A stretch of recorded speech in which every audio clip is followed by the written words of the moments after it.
Hace unos días nada más, y vamos a recibir a nuestra invitada, Nico contaba las modificaciones, entre otras cuestiones económicas, de las asignaciones familiares. Sí, de cómo eso repercute en distintas áreas en todo el país y, bueno, puntualmente en el sector patagónico y zona sur del país directamente ya hay un recorte de casi el 50% si tomamos los grupos familiares, ¿no? Se lo vamos a preguntar a Mariana González, que es economista de Cifra CTA y que seguramente tiene todos los números afilados respecto de esta situación que fue anunciada hace algunos días nada más y que está golpeando a muchas familias. ¿Cómo te va? ¿Qué tal? Buenas noches. Gracias. Bueno, ¿cómo es concretamente la situación a partir de esta decisión tomada por el Gobierno Nacional?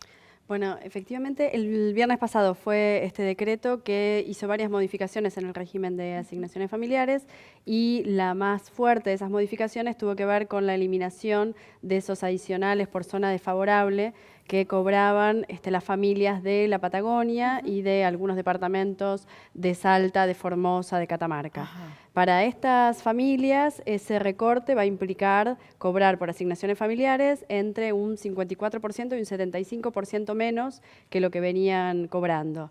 No es un porcentaje menor respecto al total del país, estamos hablando de que puede llegar más o menos, no sé, un 8% de las asignaciones cobradas. Es una estimación, la verdad, preliminar porque cifras oficiales al respecto no existen. Y sobre todo para estas zonas, no solo va a ser un impacto fuerte sobre las familias, que van a haber reducido sus ingresos, sino también sobre la actividad económica de la zona, porque al haber menos ingreso, habrá menos consumo y eso repercute en la economía local muchísimo y algún impacto a nivel nacional también puede llegar a tener.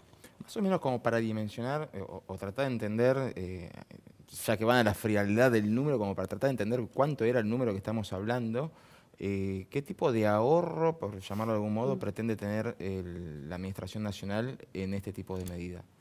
A ver, cuando uno piensa en el número del ahorro respecto del monto pagado por asignaciones familiares a nivel global, la verdad es que no es demasiado. Claro. Como decía antes, no han dado cifras oficiales que permitan estimar el impacto económico de la medida, con lo cual no podría decirte mucho más que esto, pero la verdad es que no es un ahorro importante para el sistema y sí, como decía antes, es un impacto para estos trabajadores y para estas zonas del país. O sea que no solamente no se termina ahorrando significativamente, sino que encima se impacta en la recaudación. Se impacta, bueno, como pasa en general con todas estas medidas que viene tomando el gobierno desde el inicio de su gestión en particular, pero desde el acuerdo con el Fondo Monetario Internacional con más intensidad que tiene que ver con el recorte de gasto público, la verdad es que las medidas de recorte no garantizan una reducción de déficit, porque es impensable pensar que cuando se achica el gasto público eso no tiene un impacto negativo en la recaudación. Entonces puede pasar que la reducción del gasto finalmente también redunde en una reducción de los ingresos y no se logre reducir el déficit como era el objetivo inicial. Mariana, hubo algunas voces que llegaron de la mano de los gobernadores y demás con cierto enojo. Pienso en Urtubey de Salta, que también además está en campaña, son cosas que uno tiene que tener en cuenta cuando escucha lo que dicen los gobernadores, pero no puedo dejar de pensar en las negociaciones entre los gobernadores y el gobierno nacional de cara a este ajuste, al próximo presupuesto y a lo que va a significar ese achique en materia presupuestaria.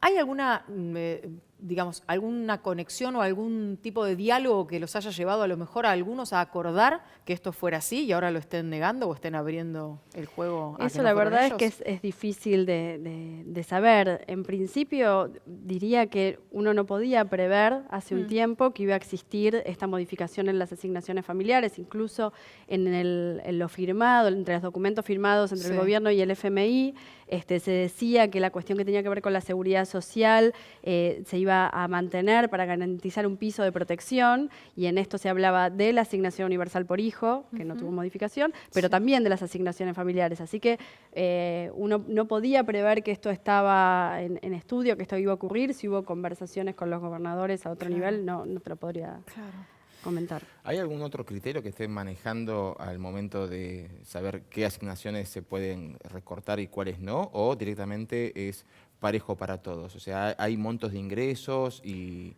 que el monto de ingresos también a veces son medio injustos porque hay personas que por ahí tienen ingresos y tienen propiedad y otros tienen que alquilar, pero bueno, por lo menos, ¿hay alguna escala? A ver, el sistema de asignaciones familiares implica que se pagan asignaciones hasta determinado monto de ingresos, en particular para la asignación por hijo, para la ayuda escolar anual, no así para otras, como por ejemplo la que tiene que ver con nacimiento, Sí. pero que varían según los montos de ingreso y varían de forma decreciente. O sea, la asignación es menor a medida que el ingreso sube. Entonces no son las escalas todas iguales y los diferenciales por zonas no eran todos iguales tampoco. Claro. Entonces eso se ve reflejado en esta cuestión de que las reducciones, yo decía, van del 54 al 75%. Depende de cuáles son de esos valores. Las que tienen la mayor reducción son las que se corresponden con los ingresos más altos, las del 75%. Claro. Y por otra parte, las que no se modificaron son las vinculadas con hijo con discapacidad. Esas no tuvieron modificaciones. Y si tuviéramos que contarle a nuestros televidentes, a nuestra audiencia, ¿cuál es el promedio que se paga hoy por una asignación familiar en la Argentina? ¿De cuánto dinero estamos hablando? Estamos hablando, como decía antes, hay diferencias Escalas. según nivel de ingresos.